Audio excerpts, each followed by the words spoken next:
This is episode 252. This stinks of Greg Wells. On this one, our kids are on antibiotics, but we also talk about 8-string guitars and what producers sound like and whether the loudness war is still over. Firing shots. Yeah. Yeah. We thought there was a ceasefire and Blink-182 has entered the chat. Oh, no. Called out. All right.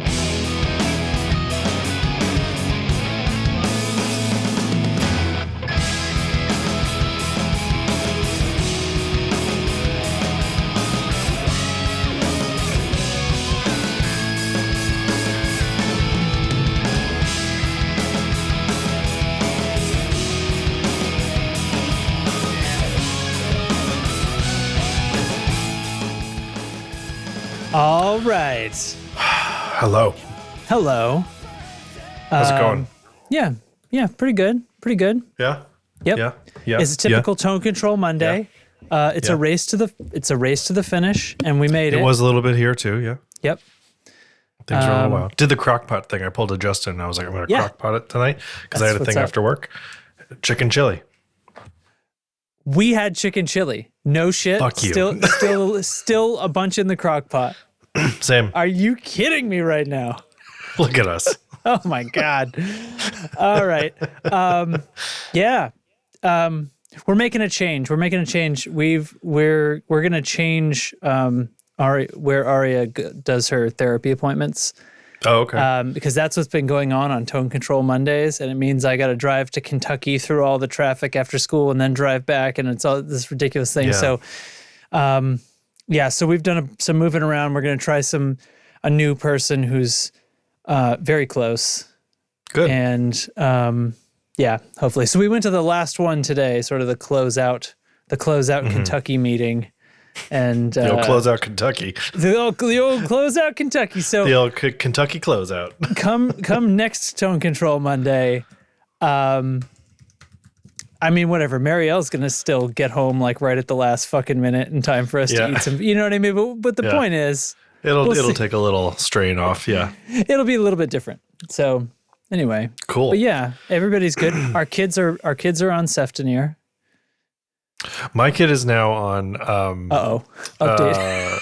No, what is he on? Shoot. Oh no. It's Acillin. What is it? Shoot. Not penicillin. No, amoxicillin. He's on. There's a Cillin that isn't. Those are the only two Cillins I know. I think. Frig. I cannot remember the name of it. Well, we spoke yesterday, and both of our kids were on Ceftonir, which is an antibiotic. For if anyone in the audience who doesn't have small children and might not be up on your antibiotics. Yeah. Jack has strep again. So he's on I'm trying to like muscle memory my way into remembering the name. There's so many. But it's a maybe it's not family one.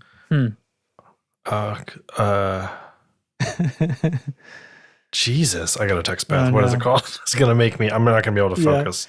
Well, we're in ear infection zone over here. Although the doctor said her throat did not look happy, but she says it's not bothering her, and he's like, "Whatever, I'll treat the ear infection. And it'll take care of it." So either way, but so strep, and then some strep, and a little bit strep sprinkled on top over there. Some strep, just all in and around. Yeah. Beth and I are doing fine, but he had strep, and then remember when I was like, oh, he's got some viral thing? No, that turned out to be strep, and then which is usually nice because then you have a treatment. It's not a Acillin, it's a mycin. It's azithromycin. Oh, azithromycin. Yep. Yeah. So anyway, he's on. So they're bringing out the big guns, though. That's what's happening. Big guns. Yeah, and it's a once a day instead of a twice a day, which is great. So, okay. it's working a lot better this time. I'll say that. Yeah. I know that much. It's only been a day and a half, or a day, and he's feeling much better. So, right on. Yeah. Yep. So he like reinfected himself, we think, because he's a baby and puts everything in his mouth. So hey, it's actually pretty easy to do with strep. Humans have like a endemic strep population in your bodies at all times. Anyone who can hear my voice, guess what? There's some strep in your mouth. Ew. It's just a matter of whether it blooms out of control. That's when it becomes a problem. So anyway, yeah. Anyway, I have a thing to share right now that I'm really excited about. Do you need me to sound No, effect I don't it? need you No? to do. Okay. No. No. I'm drinking this Oh. from Halyard Brewing Company, hard ginger beer. Oh, okay. And I Brewed see with it mango. says mango on it. Yeah. Brewed with mango. Brewed with And mango. Justin, I just saw it at Trader Joe's and I was like, that sounds like something I might want to Yeah. dabble in. I was right. This was a good choice. This stuff Correct. rips. It's really good. It is really good. I love ginger stuff, so just throwing that as an early recommendation. Early rack. I love It's when not something's it's not called super a, boozy, but yeah. when something that's called a beer, but it also has to be called a hard beer. Yeah, it's a hard beer. It's be careful. I like my This one's beer a is hard hard. beer. Yeah. Yeah. It's very good. I just cracked it open and came up here and now I'm like, uh-oh. Having a great time. Well, that's good. Yeah. Congratulations. I just have Thanks. some typical nonsense, Mandarin soda ish Cool. stuff, you know what I mean? Yeah. Seltzery things. I guess that doesn't I say soda, but that's wrong, isn't it? It's not soda. I don't Is know. Does it count as soda? What do they call it where you are? Is it pop or soft drink or one of those weird things? I don't know. I don't leave my house. So I don't interact with people fair, who are from here.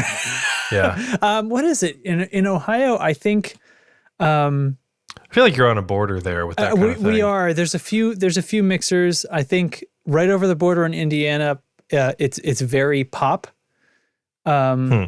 I think Mariel was tending toward pop. It's not one of the places where everything's a Coke.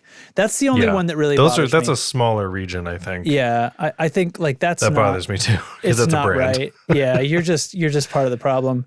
But I don't mind pop, soda.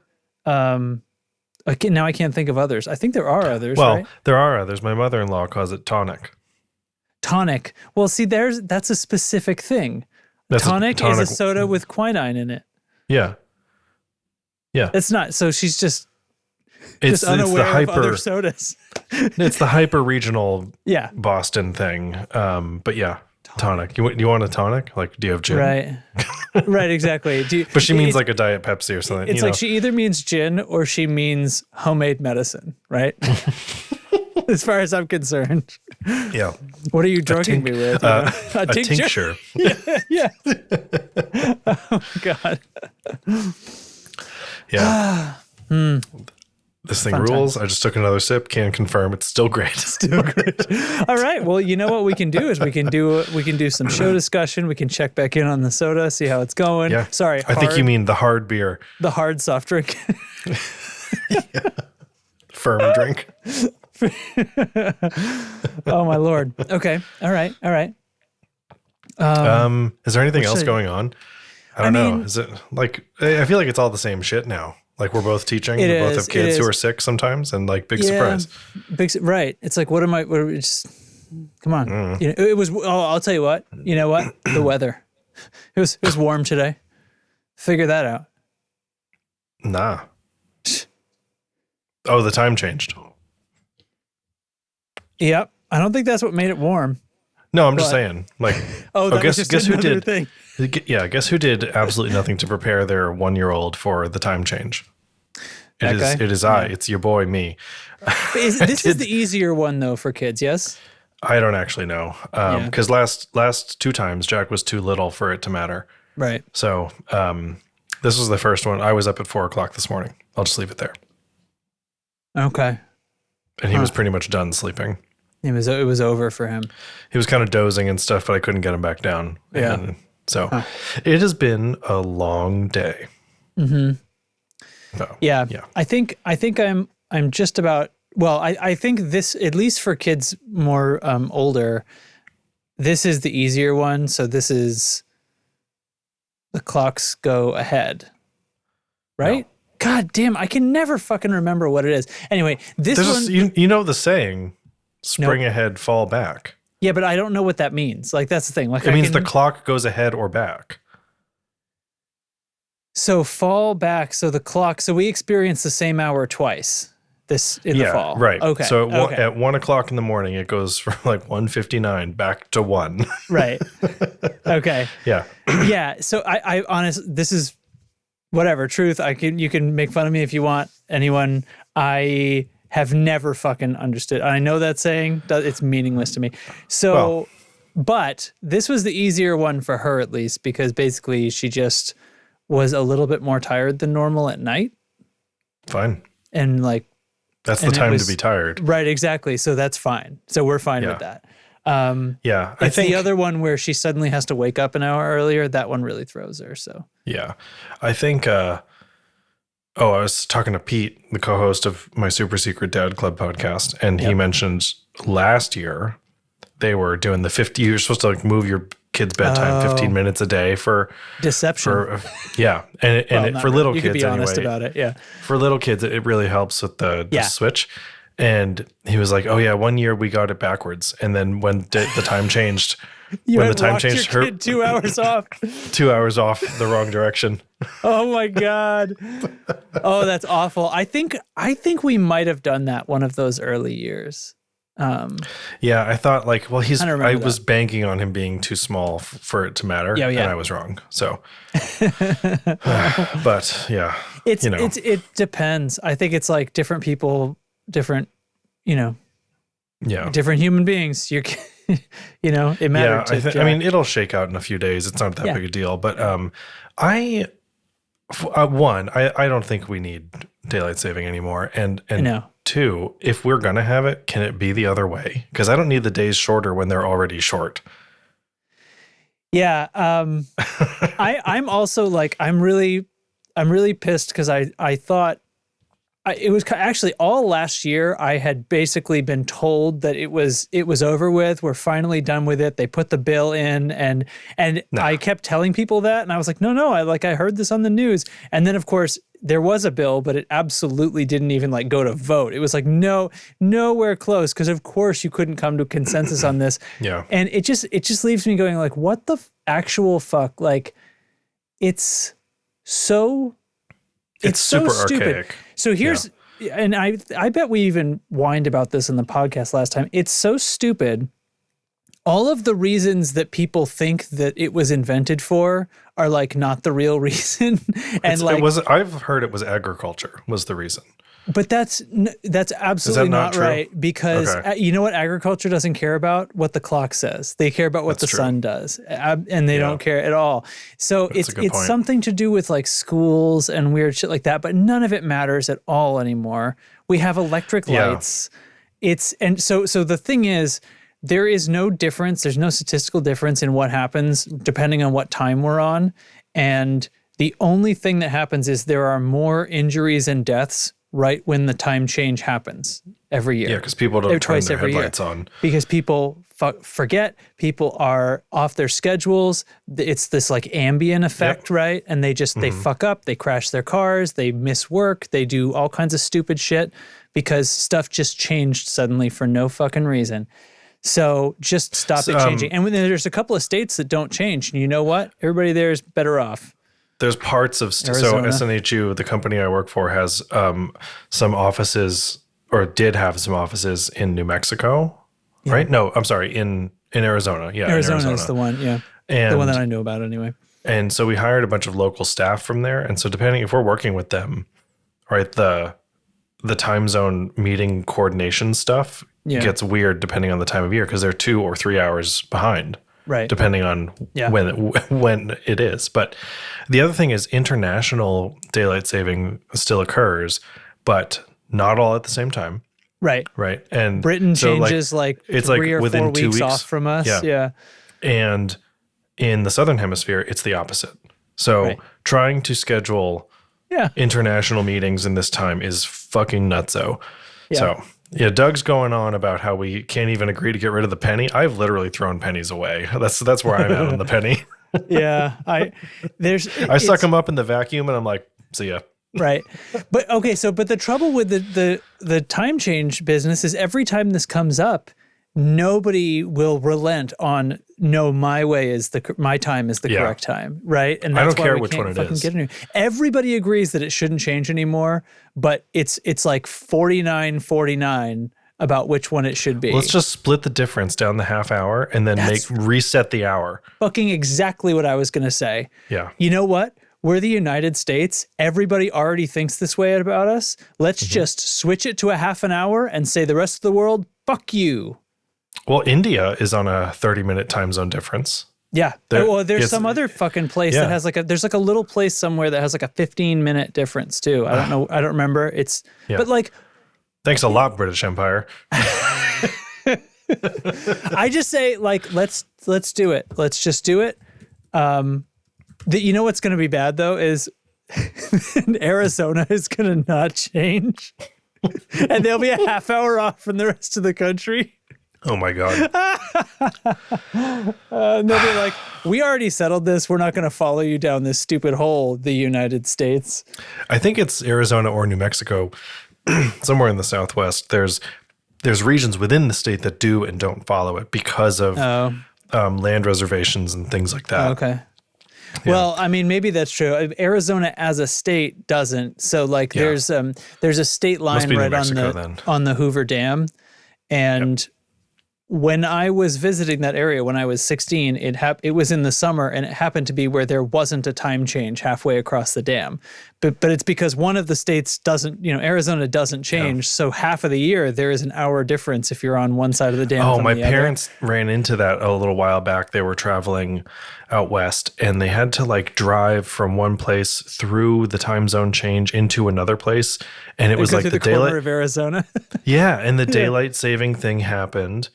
And it was like, okay, so if we have to leave here to get to the event at this time, and like, you could not figure it out because, oh my God. It's like we need to be in mountain time at this, but it's in Arizona where they don't have the time change, but we're in Pacific now. And it's like long division. It was so weird.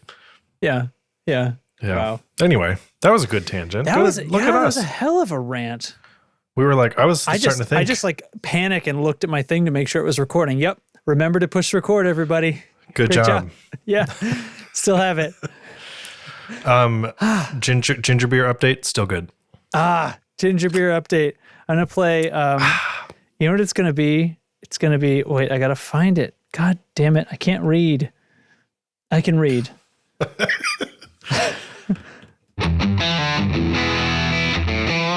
That's the ginger beer stab.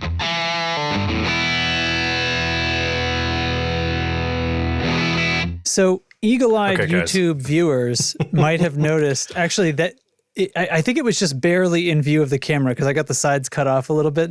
Anyway, just barely in view of the camera during our stupid non-guitar conversation was a guitar. Oop, I just bashed it on my desk. I got a new guitar. Yeah. You'll notice there's 2 more tuners on this than normal. I bought an 8-string. That's so much strings, Derek. I bought an 8-string. Yeah. Really impulsively. And the price had a lot to do with it because I am very interested in the things that people do with guitars like this, but to get a decent one. Not like $1,000 interested?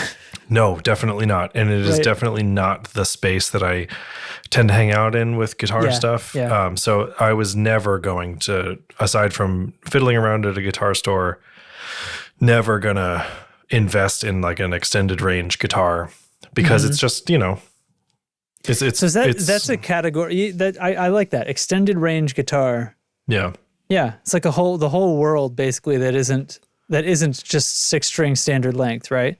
Right. Or baritone. So baritone isn't extended range. I think it's technically extended range, but it's like a standardized version of it. Shifted range. Yes, because this has the range of a 6-string guitar. It's just it extends lower. Yeah. So this is the Harley Benton with some weird model name R458MN. Yeah. Yeah. And Harley Benton is the store brand, so to speak, for Thomann in Germany. And they just started distributing in the US. And they're selling on Reverb. It ships from Connecticut, which means I ordered it and it got here the next day. Oh, shit. Free shipping, 30-day returns, right? Like there was like such little risk involved in picking this thing up. And I'm going to cut to the chase. It was $269. Yeah. So technically I showed it on the screen. So the store page, it's remarkably affordable. And I was like, for 30-day free returns and free shipping and stuff, like if it's real dog shit, like I will just send it back and like figure out just this isn't for me, I'll get my money back or something. But check it out. It's a fan fret, multi-scale, 8-string guitar. It's magnificent. It looks really cool. It looks so fucking cool. And so here's the thing about fan frets. If you're not familiar, it's when the frets are not parallel to each other, they are, I guess, where is the straightest fret on this? Probably. It would have to be the 13th, right? No, it's not. It's, you can see it there. It's closer to like the 9th. So it's a 6-string guitar with 2 lower strings added. Okay, you said the frets aren't straight. They are straight. But they are straight. I'm sorry. The angle between every single one is different. Yes, because they're the not scale parallel. length. Yeah. That's right. They are not perfectly perpendicular to the neck. Yeah. One of them is, but not all of them. So the bridge and the nut are both at inverse angles to each other. Yeah. And it's because the scale length of each string is different. Yeah, compound scale, I think it's called, right? Maybe. That sounds like right. I've heard that before about this. So I feel like that's a very good like technical term, right? I've heard it as multi-scale. Okay, sure. Yeah. Multi-scale. Are you thinking of compound radius? Well, I've heard that too, but I don't know. Now you got me thinking I made it up and I heard multi-scale. Either one might make sense. So multi-scale, instead of it being a 30 whatever inch scale. So Fender's a 25.5-inch scale. Gibson's a 24.75-inch scale. So all the strings are the same scale length. And then you have like your micro adjustments at the saddle for intonation and stuff like that. Right. So this guitar goes from 25.5-inch on the high E to 27.25 on the low F sharp. So this bitch is low. Like it is bass strings down there. Very low. And so speaking of strings, it came stock with 9 to 65s. Yeah. And I just ordered a set from Stringjoy that are 9 to I think 72. 70 something you said, yeah. Yeah, because I wanted a little more tension on the lows. Mm-hmm. It is a bit floppy. You can hit it too hard and pull it sharp. But that means, guys, are you ready? If you drop your lowest string, you are in double drop E, basically. So it's fucking crazy. I am super pleased with this guitar. I cannot believe how good it is. And not even like for the money. It's one of those like difference things of just, so yeah, it's like made in China and stuff like that. And there are some expected areas of improvement, I think. Okay. The tuners are a little weak. They just don't feel like super sturdy. The nut is nylon or something like that.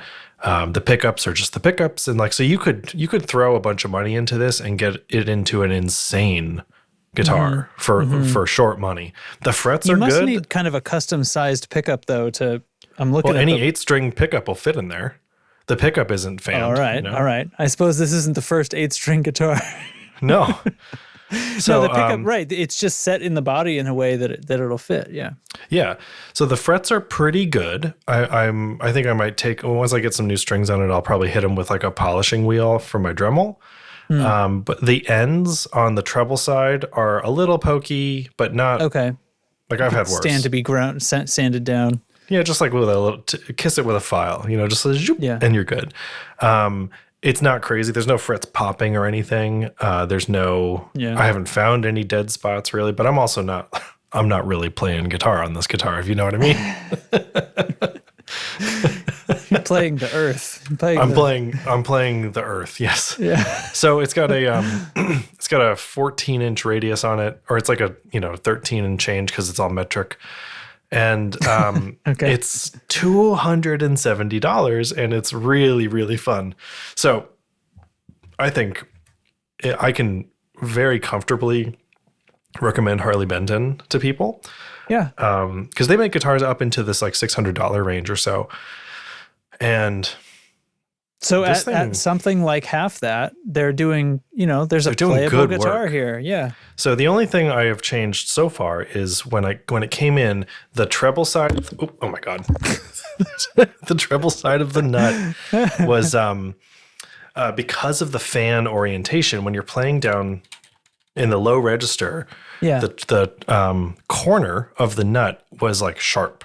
And it was like poking my index finger. So I just, again, took a little like buffing wheel on my Dremel and just sort of rounded it over.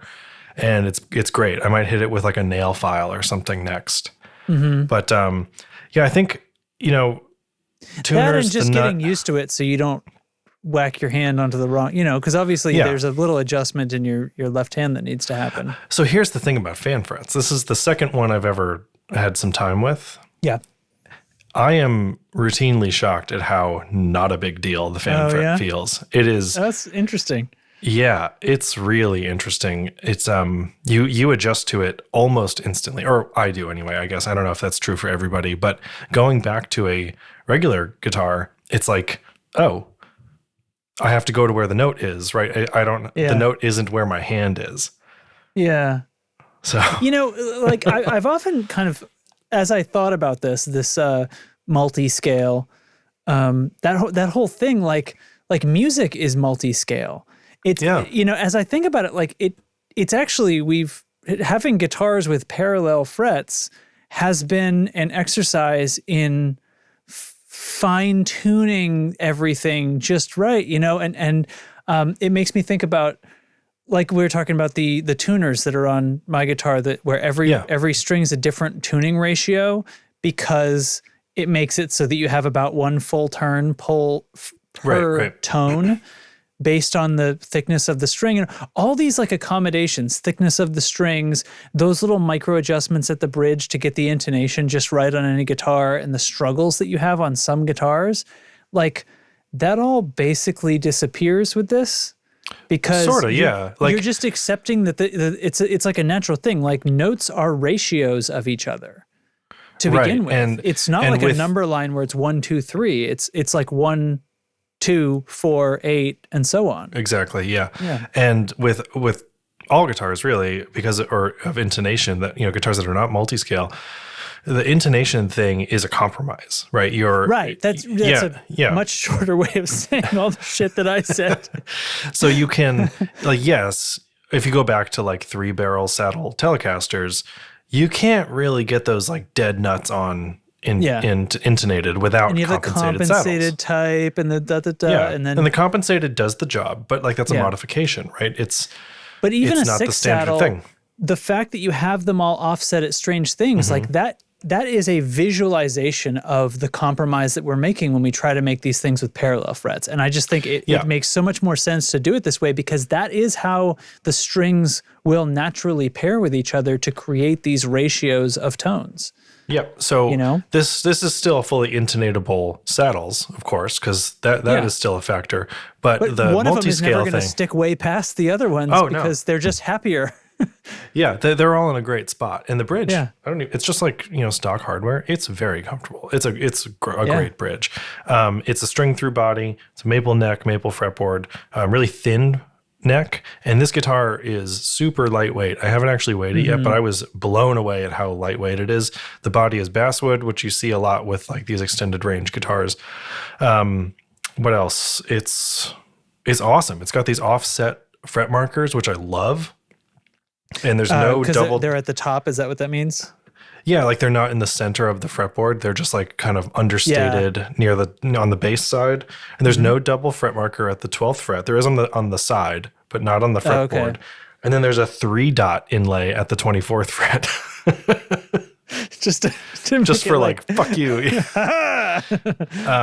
But the big reason you're doing multi-scale is for string tension, right? Is so you can get that again. They're just happier right that feel. way. It's just like this is the evolution of guitars, and like Doug said in the chat, it's a step below true temperament frets. Yeah. Like you can do the intonation at the fret as well. Right, and I've seen guitars where there's like 6 the frets are individual little frets, and they move all around. And that's stupid too. But could you imagine cutting the slots for those? Well, this is the thing. So why weren't instruments created like this to begin with? And I think it has to be just like engineering tooling from hundreds and hundreds of years ago when you're starting to make instruments. Mm-hmm. I mean, sure, you could do this with like a string and a protractor, and you can kind of like lay these out, but imagine how far away from the neck you'd have to be. Like you're saying, like it's a 14-inch radius on the neck. So that's kind of what I'm thinking of. Imagine those fan frets across the instrument in your lap, the radius of how far you'd have to be before those lines would all meet. Oh, yeah. You know what I mean? So that's like carpentry-wise, that's where you'd have to be to cut the fret lines. And so that's why, I mean, we can do it with a computer, with a machine now. Yeah. And it's pretty trivial with the right tool. But I mean, hundreds of years ago, that's probably why we instead chose to just try desperately to intonate the bridge instead, Yeah, right, with little screws and springs. And it's a reasonable solution considering the tech of the time and the designs of the time and all that stuff. So, and it works. It's totally serviceable. So this thing though, I cannot speak highly enough about it. It's really, really fun. I'm really, really happy with it and glad I got it. I don't know if I'm going to invest, so to speak, in modifying it. Like I don't want to dump, Fishman Fluence 8-string pickups, for example, are like over $300, right? So I'd be exceeding the value. Yeah. Exceeding the cost. But the other thing that's fun is I got this partly because I have a Helix, right? I have plugins and things that I can run this into for guitar amp rigs and setups that I do not own the hardware for because I don't really have to, I can make these impossible sounds with this instrument and get the most out of it by just going digital. And sure, that's super cool. Like, so that lifted a barrier to entry on it. The price lifted a major barrier to entry on it. And, there's like little to lose, especially with their 30-day returns and free shipping and stuff. I was kind of like, it's just like a trial at that point, but I'm keeping it. Borrowing. Yeah. Like I got today I got the shipment email. And it got here Saturday. You for like 2 days, yeah. Yeah. So, like, good news, your order's on its way. Okay. Obviously, the fretboard is fucking massive. Like, you could land a plane on it. Yeah. So that takes some getting used to. But it's got two humbuckers. Like your chord forms and stuff, like. Yeah. I mean, so here's the thing. How's this landing with you right now? So when you were to play like a low E power chord, right? Your brain, my brain anyway, I don't know if this is true for everybody, thinks, okay, the lowest string and, second fret on the second lowest string. Right. My brain thinks of that like lowest, highest, middleest, whatever, as far as where the note placement is. Which may not be the best idea, but now if my brain is like, that's cool, F-sharp. lowest string, that's fucking F sharp now. It's, yeah. So playing riffs and stuff, and you're like, oh, I need to hit the G string on that, not the D. And it's like, oh, it's way down here. Yeah. And so it has all the range of a standard electric guitar. It's just added low range. So it's got two humbuckers, a 3-way pickup selector, and a master tone, master volume. I have this Helix preset that I've made that I've dubbed the Hateful Eight. And it's the other, I'll just cut to the chase, I guess. Yep. That's the chase. That's F sharp. So it there is a lot. It sounds like Doom. Yep.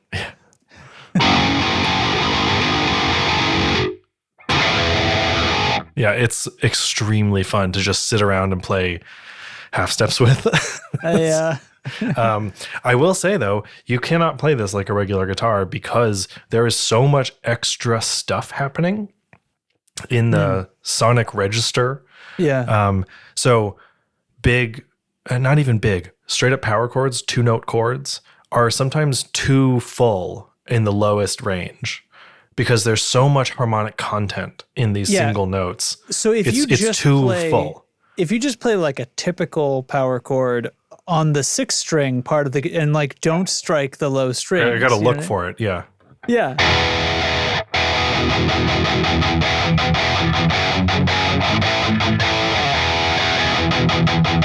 I'm using like a pretty scrongly besides tone that your here amp too. is extremely metal, like your amp setting is extremely fucking metal. Besides that, it sounds pretty much like a regular guitar. Yeah, like you can hear the two notes. Yeah.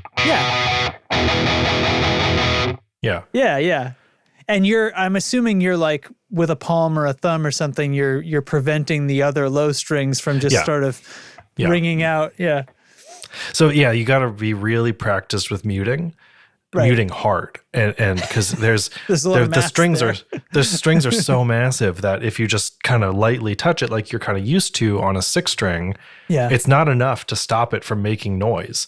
So there is a very tight gate on this preset. It was actually tighter and I loosened it up a little bit, but really tight noise gates are the way to go. But so here's a single note, F sharp. And if I add the fifth over that,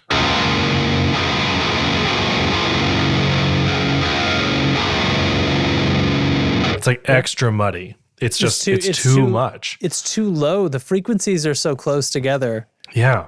They clash in a way. And I'm like playing along to songs and stuff and learning riffs. I'm like, oh, did I slip out of tune? No, it's just there's too much information. Yeah. I mean, that's why. So like in song arrangements and stuff like that, like very low bass notes need to be perfectly in tune or they fuck up the entire song. And that's it, because like way down there, once again, because notes are ratios of each other, higher notes are farther apart than lower notes. And you get the physical vibrations. Fucking, this stuff is bananas. It's extremely fun. Extremely fun. Like I cannot. I'm so glad I got it.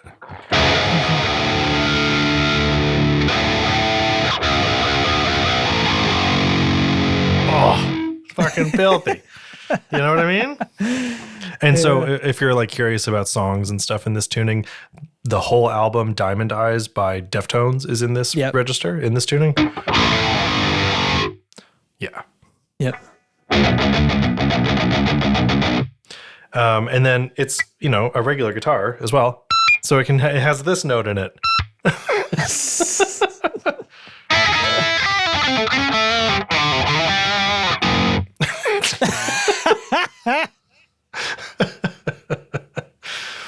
So, but like, God.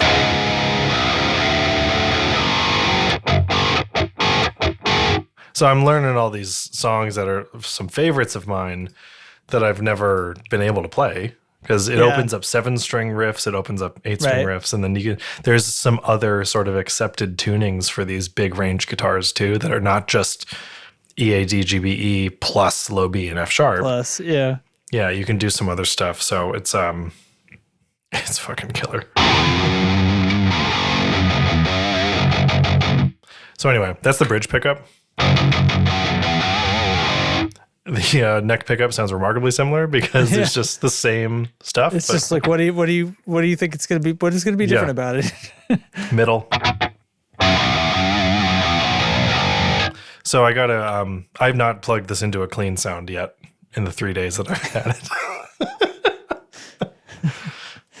Well, I mean, what would you do with it? Why would you? It's like all F sharps. So anyway, all the F sharps. Yeah. Kind of a bummer. The nut width is so wide it doesn't fit in my headstock holding style stands. So I gotta like kind of wedge it in. So I gotta get I gotta go in like sideways and then So anyway, the Harley Benton stuff, they're playing for keeps. And I would, if you're curious about it, I would absolutely recommend it. It's kind of a good, don't be scared of the low, the low cost to try it out. Exactly. Here, you can see what I gotta do here. I gotta like go in and then turn it. And then it's one of those, what do they call it? Hercules? Hercules, Yeah. It's good so stands. low. Good stands. It's so low that I have to tune the lowest string. To tune it reliably, I have to tune it with a harmonic because it's so low, my tuner almost doesn't register it. Tuner's like, that's not even a bass. It's F sharp 1. Yeah. So it's like as low as any part of your signal chain is expecting to hear. Frequency is F sharp 1. Oh, that's a good question.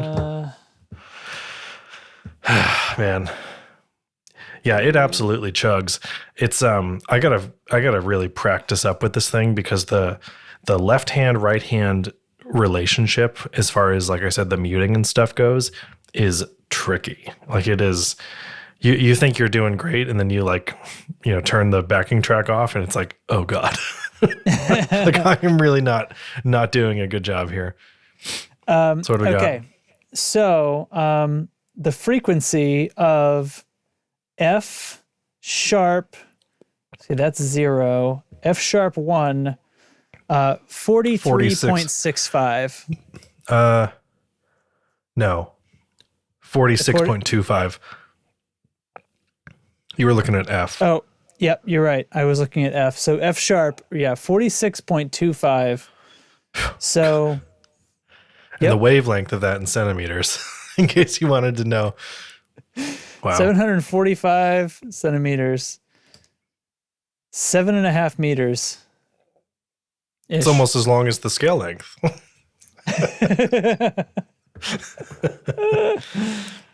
Oh my God.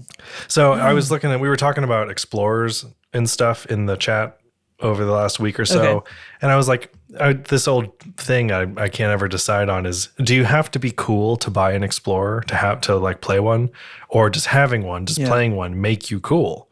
Right. Like it's a funny guitar thought experiment. Yeah. And realizing, at the same time, somebody mentioned like Harley Benton makes one. And oh, by the way, I think they're selling in the US now. And I was like, and I thought, oh my gosh, this is how I get an Explorer.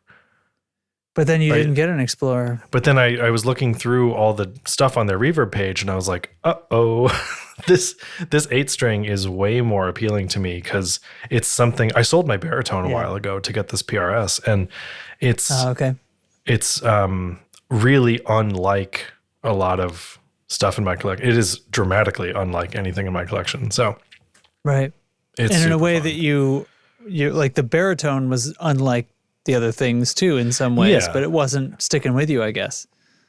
It wasn't sticking with me. It was just one of those things that was also an impulse buy that was like, I needed to move gear to get this other thing I really wanted instead. Yeah, so that it was on the chopping block. But I think now if I were to like go sell gear to move into something else, I'd have a hard time, at least at this moment, saying I would move the 8-string because I'm having so much fun with it. It's making me think about guitar differently. Yeah. Which is, I think, a good goal to have. So, anyway, that's a solid 35 minutes on 8 strings. That's, I mean, what? I think it's great, dude. It's a guitar, yeah. What are we doing here?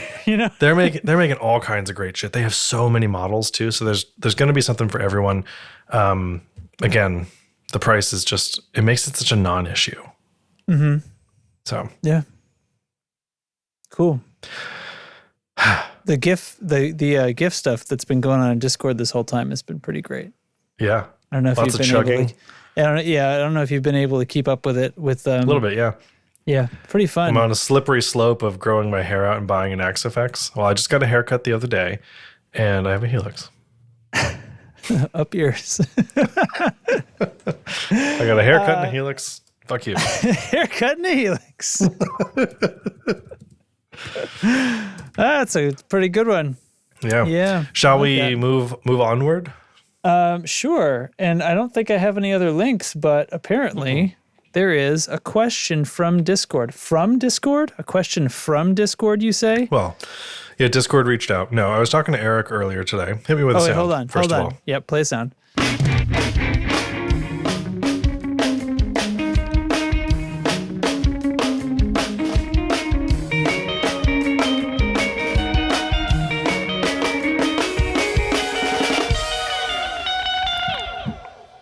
Yes. Yes. Talking to Eric, friend of the show, patron of the show, Eric. Sure. And he mentioned something about, I think he got a book by Johnny Marr from the Smiths and such. And he was saying, people can identify guitarists by their style, right? You would know Jimi Hendrix versus James Hetfield, right? Yeah. Does that exist for producers and engineers? Yeah. Maybe producers is more common, but for engineers, is that a thing that you notice without knowing who did the record? I have a couple of times. Yeah, I think so. It's not, I mean, it's not like everything. Like, you mentioned two guitarists that sound very different, but I also think like guitarists are personalities in a much bigger way than I mean, some producers are, but that's not as much of a cultural focus as guitarists or that's what I was going to say. Like, I think you hear people like Rick Rubin, right? Yeah. You would probably, these names that are almost, they're not celebrities, but they're celebrity adjacent. Like they're really close. Yeah. Rick Rubin. I was thinking of Steve Albini and Butch Vig, maybe Bob Rock, like these guys. Mark Trombino. So here's the thing, like Mark Trombino is one of these guys that I don't hear it, but I look into who did a record that I love, and it's usually Mark Trombino. Who's the guy that did Deftones a lot?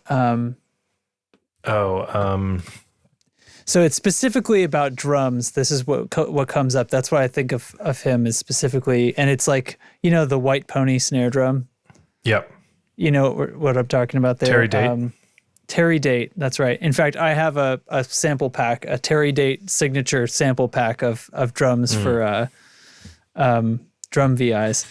And the white pony snare is in it. There it is. Yeah, I mean, that happens. I would say like, I can count on one hand the number of times I've listened to something and said, that sounds like, and then that sounds like so and so. Yeah, exactly. But it's happened to me a couple of times with Greg Wells, who works at Abbey Road right now. There was the Adele record.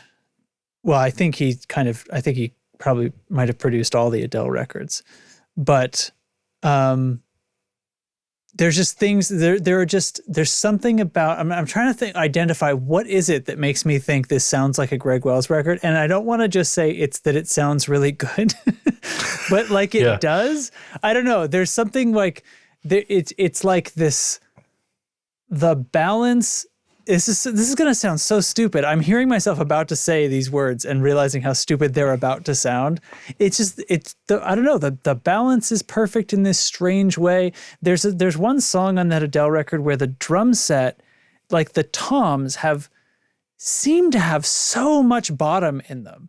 And it's like, I couldn't ever hope to get that much bottom into toms without them just sounding like a muddy mess.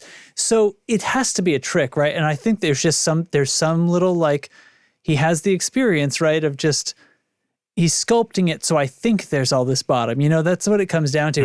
And then like something similar happened. So this musical about, it's The Greatest Showman. It's this musical about Barnum, P.T. Barnum, and huge jacked man was in it and everything. So yes, he produced that whole soundtrack. Okay. And I fucking knew it like right away. Like we're listening to it and it was like, oh, come on. And then sure enough, stinks of Greg Wells. There was something about, what I thought was interesting about that soundtrack was the songs seemed to have like an era in mind. So like one song sounded like the era of like Jennifer Lopez. And then there was like another song that was from this different kind of thing. And so, something that was a little bit more Michael Jackson or something, but in a very modernly mixed way. And there was this like, I feel like 100% of the sonic spectrum is filled. There are these moments where like an orchestra hit happens and there's a riser and a bass drop at the same time. And it's like, how do you fit all that shit in? And then I go and like look it up, and sure enough on YouTube, there he is like talking about how they produced the whole thing. It's like, there's fucking Greg Wells.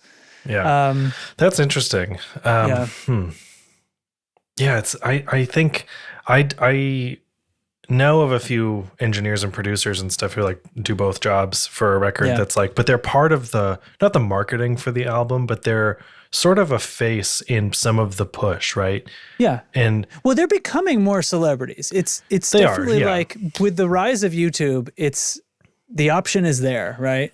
Yeah. Yeah. And I think I mostly think about Butch Vig in this context because I remember Foo Fighters put out a record and it's like, and we're going back to Butch Vig. And it was like this big, it was important. And he did the fucking Silver Sun Pickups album that I really love, Widow's Weeds. Okay. Yeah. And I saw that he was on it before it came out. And I was like, oh, I'm going to love this. Like I just, right. I just knew. And so it's funny. Like I don't think about that stuff until I'm really loving what I'm hearing, you know, then I'm like, who made this? That's I want to know who made it. Yeah. And then that's exactly the same for me. Yeah. Yeah. And then it turns into, cause there's such an important role in the creation of the finished product, of course, but that has made it to my headphones, but, they're not the name, right? They're not the artist. So it's like, not as in your face, but it is very much an art form and they're part of like the artist package that is this stuff, right? Mm-hmm. The overlap between like engineering and producing and songwriting and all of this stuff is very interesting to me. And people like Ryan Tedder are somehow doing all of them perfectly, you know? Yeah, that's cheating. Yeah. You can't be that good at this stuff. Yeah. That's cool. Yeah. I think, What's the guy that we know that we don't know? Jared's brother, Josh? Josh Wilbur. Yeah. Yeah. He's, this has happened recently where it's like, hey, this song I really like, look who did it. It's someone that we Josh, like. Yeah. It's fucking Josh. And like, I've never even met the guy or anything, but that's kind of a fun thing. Like when you start to see the same staff rolling in on records that you like. Well, Moontooth, like. Yeah. You pointed out to me after I was like, this is like my favorite band for like this calendar year. And then like months later, Derek's like, hey, did you ever notice that Josh produced that record? I'm like, fuck me. I mean, I should have looked because once again, what is always there with Josh's productions. They're focusing on like rock and metal but they're very loud, very intense, but they still have some dynamics in them. It's not the like crushed loud sound. It's but they've got guts. They've got guts. It's precision. And I think it's a similar thing. It's like managing this low end in a way where the thing is full, but it doesn't sound like the low end is overwhelming and you're not listening past anything. And it's this very idealized, like very, the only reason I found that out was that I ordered some Moontooth vinyl, and because you get a physical object. You have a thing, and on the back there's words, and like you can't see that stuff on your phone. Now they've added personnel info to Apple Music, but it wasn't just in your face before. So I flipped it over, and I'm like looking at it. I was like, produced and mixed by Josh Wilbur, and I was like, well, duh. Well, yeah. No wonder it's great. Yeah. Yeah. I sort of threw this in the chat. The newest Blink-182 album was sort of a tangent on. Did you listen to that yet? I listened to like 3 songs. Okay. From the album, not like on, not a catch. No, like I put on the album and I listened to like the first 3 songs. Yeah. Do you find it exhausting to listen to in the same way that I do? Absolutely. I think it sounds fucking terrible. Yeah. Okay. Caveat is if you're like, I kind of don't care about Blink-182 anyway.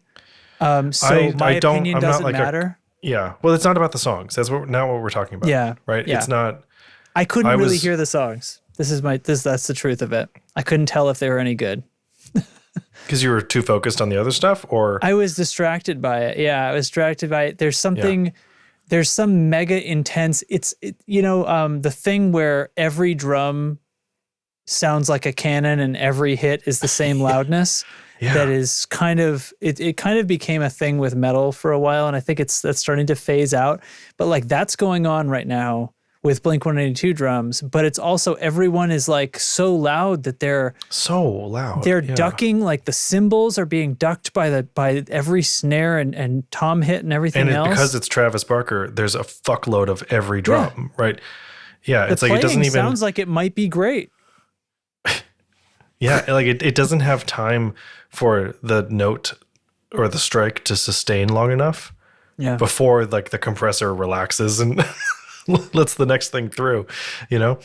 Exactly. I heard they're super compressed, and the release, so compressors have the timings, right? The attack and the release. The release is very short, so everything in between the loud pumping hits is coming back up, right? So it's a super loud, obvious example of pumping, especially like whatever the song it was the second or third song that I was basically like done, but there's some rolling on a cymbal. But it's going like it's ducking in between all these other hits, and I mean the drums are very loud. That's what I noticed first. I mean, I don't know. It seems like it's like the drums are too. I couldn't hear the. And this isn't about me like being a guitarist. It's just that it was like a drum record. It seemed like a high mix drum record to learn the drum part or something. And I haven't confirmed this. Yeah, kind of does sound like that. I didn't confirm this, but I heard that Travis Barker produced it. So there's that. Like, I guess, I don't know, whatever. But it's exhausting to listen to. Like, I put it on in the car and I'm like, I don't want to finish this because I'm like fatigued by. I wonder if I could like open Apple Music and get it to tell me like with sound check how far it turned it, because here's the other thing. I played it in the car. So I have sound check turned on my phone, which is the thing that normalizes for volume levels, or loudness, I should say, not volume. So basically if I set my volume to where I want it to be in the car, I could play a few different records and they're all going to be about right. Yeah. And it was quiet sounding, which is what happens if your record is mastered way too loud. If it doesn't have any headroom, then the average loudness on the record is so high that the normalizing system turns it down. Yeah. And there aren't peaks going up there to use the rest of that headroom because it's all squished. And so it had that sound to me of like, I was in the car going, it's quieter than music usually is, which I know means it's mixed too loud. And if I turn it up, it sort of annoyingly hurts my ears because it's just like a sausage instead of a waveform that has peaks, you know? It's not. So I don't know. I haven't looked at the measurement, but that's just by ear. It was like, this sounds like it's probably a super duper loudness war casualty. Yeah. Right. And we haven't talked about the loudness war in a long time. And I feel like that conversation has kind of faded. Like it's just not really in the, because it shouldn't happen anymore. Yeah. And this album comes out, like people are all in for the Blink-182 Renaissance, and that's cool. Like, whatever. Right. The band's back together, great, fine. And that's why I preface that, like, because I don't think I'm a person, like people shouldn't take my opinion on Blink-182's music. So this is not about the music though. Exactly. Like, that's the point. Yeah. Yeah. And I don't know. It's too much. Yeah. Do you think it'll be there in Justice for All? I don't know. And Justice for All is such a different thing too, because like look on YouTube if you ever feel yourself with an extra 45 minutes for like people asking Jason Newsted about And Justice for All, like, and to just, I don't know what they're thinking he's gonna do, like they're gonna get him to like rant about it or something, because he fucking doesn't. He's way the fuck too cool. For one thing, to have given a shit in the first place, and for another thing, to give a shit now. And he's like, what are you talking about? Like, you're still talking about that record, aren't you? Okay, enough said, is sort of his sentiment. Yeah. Like so anyway, there was a, the Incubus record that Skrillex produced. Oh yeah. 8? Yeah. Is that 8? Yeah. I think it was called 8. I can't remember any songs from that. Like really, really tried to like it. But again, that was another one where, and I think, you know what, we're bringing it back around. This is like producers that are known for a sound, you know? I mean, I think you could call Skrillex a producer who's known, obviously, just absolutely incapable, it seems, of making something that isn't that crazy electronic EDM pumpy sound, you know? And and I would say like kind of maximized high end, because that's the thing. Like if you want to make a record unbelievably loud sounding, be careful with the bass, because bass takes up a ton of sonic energy. And to make things super loud, they actually end up sort of like boosting the high end and stuff like that in order to just pump, you know, shove more down that pipe. And that record was just so harsh and grating, you know, and I think that's what it was. It was basically like, you could say it was the mastering. It was probably happening in the mix, but it sounds like mastering that just went wrong. You know? I have not listened to that album in a really long time, so I'll revisit it soon. I think, just with this conversation in mind. Yeah. Yeah, kind of shortly after it came out, I saw that tour actually. And I'm a huge Incubus fan, so like I was really more focused on the songs and stuff, I think. Yeah. I think like many people in the Blink-182 revival are more focused on like the story of the band coming back together and the songs and stuff like that. They don't care what it sounds like. Right. I mean, they care. They don't care like the sonic quality of the album. They're not thinking like, boy, these drums are too loud. No one but other music people are thinking, boy, these drums are too loud. Yeah. They were kind of too loud, but I could still hear the vocal. Yeah. So we're probably fine. Is, I guess, the answer, right? Yeah. At the end of the day. Skrillex has aged surprisingly well. Do you mean Skrillex is a sorry. As an from the chat. EDM. Oh, you don't mean that he's a vampire? I mean, maybe. Could be. Have you guys watched What We Do in the Shadows? Yeah, at least 2 seasons of it. Okay. We just started it for the first time. Just going to drop that bomb there.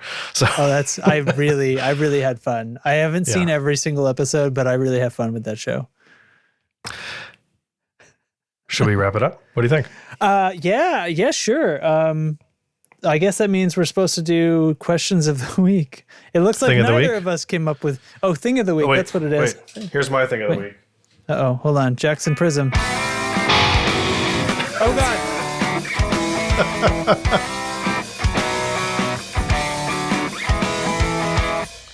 I thought you said Jack is in prison. And I was like, he's asleep and a baby. What are you talking about? But you said the Jackson Prism, the pedal. Prism. Here's my recommendation. Here's my thing of the week.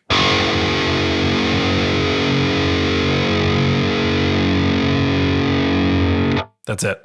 Gent. Get the Harley Benton 8-string. Do it. Do it. Fucking won't get it. Yeah, just fucking. You goddamn wuss. Get it. What's your problem? Asshole. You shill. Fine. You know what? Fuck you. My recommendation is White Pony. There you go.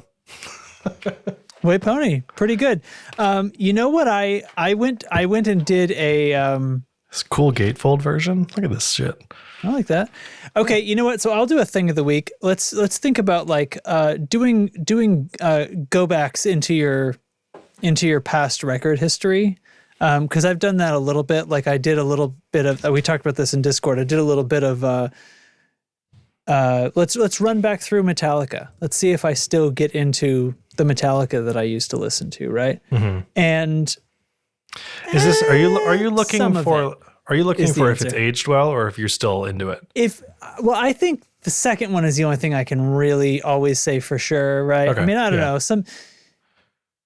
Although maybe the thing I'm about. So Metallica, I don't know. It cuts both ways because, you know, I can definitely get on, and you hear people talk about like the guitar tone on Master of Puppets. And the thing is, like, I don't think it's that great. It was probably great then, but this is like what you're saying. Did it age well? Like, there's been more exciting tones since then. Yeah, and it was good for the time, but that's one of those things. Like, we actually do have better tech for that. We can keep instruments in better tune now. We do have amps that are actually more dialed in to achieve this kinds of gain. You know what I mean? Like, it actually can be better. So yeah, I don't know. there's definitely some Metallica stuff where it's like, oh, I definitely used to like this song, and now I just can't wait to push the skip button. So it's not sticking with me like it always did. But then there's obviously some rippers, and I would like to. Sometimes you just want to have, I want to have like the guitar solo supercut button, or like. Hit me with, I want to have like the edited versions of these songs where it's like main riff, chorus, solo. You just want a highlight reel. Yeah. I just want to hit those, because it's like, oh yeah, like Sad But True kicks ass. But they do kind of play that same thing for a long time, don't they? Yeah. Yeah. And I mean, when I was 13, it was like, fuck, but anyway. So, go back, Deftones. Kind of before White Pony, there's a lot of just sort of like kind of out of tune stuff that doesn't really jive with me anymore. I'm not into Chino's vocal at all until White Pony, and I used to be.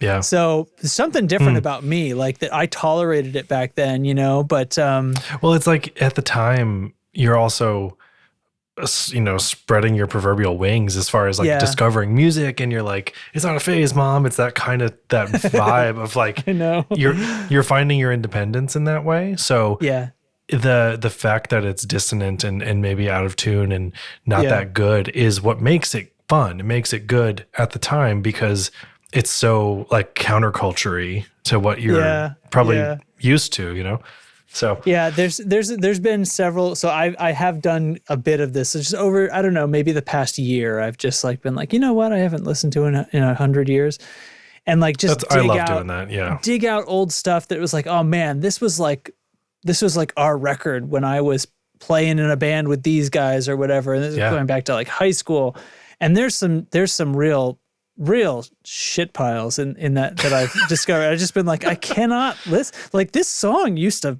slay me, you know what I mean? And now it's like I'm hearing like timing problems in the recording. Like I'm talking about like bands that they're indie bands that couldn't afford much for their recordings, and it really fucking shows. And now I'm listening to it going, oh my god, like this is fucking terrible.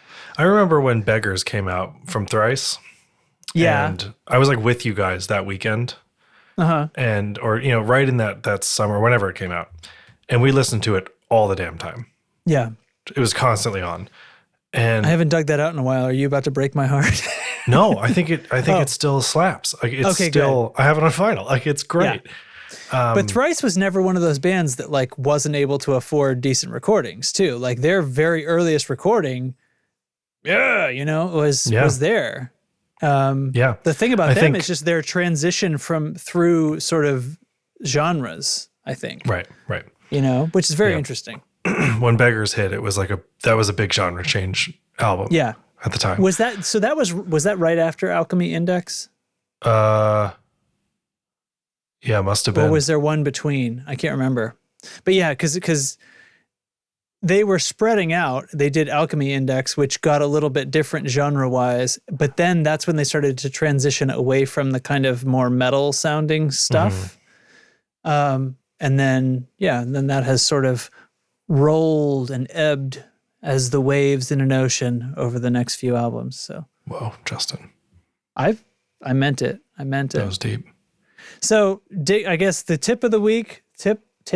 Yeah. Thing of the week. So, thing of the week. What's the T for?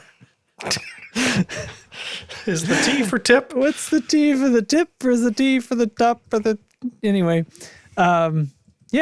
dig out. Think of something that you used to love when you were a teenager, presuming you're not a teenager, and try it out again. There's always the possibility that you're a teenager. Yeah. In which case, check back on this in like 20 years. Yeah. Probably don't do what I'm saying for Raffi or whatever. Just wait and come back when you're more closer to our age. So yeah. Cool, man. Rad. That's all. All that remains is for me to push a few buttons and thank a few patrons and stuff. I mean, so thanks to you, the listeners and the viewers, and thanks especially to those of you who have decided to support the show by becoming a Patreon supporter. My heart goes with you. I don't, right? It sounds the mood like it's has over. really, the mood has changed. I'm canceling the show. This is the our mood final changed episode dramatically now. in the last 45 seconds. These are getting really I do these solemn. things, don't I? Anyway, links. Links to everything in the places you find links. The show notes in the places. Discord, be a supporter. Join the newsletter if you want. If you want. You fucking want to.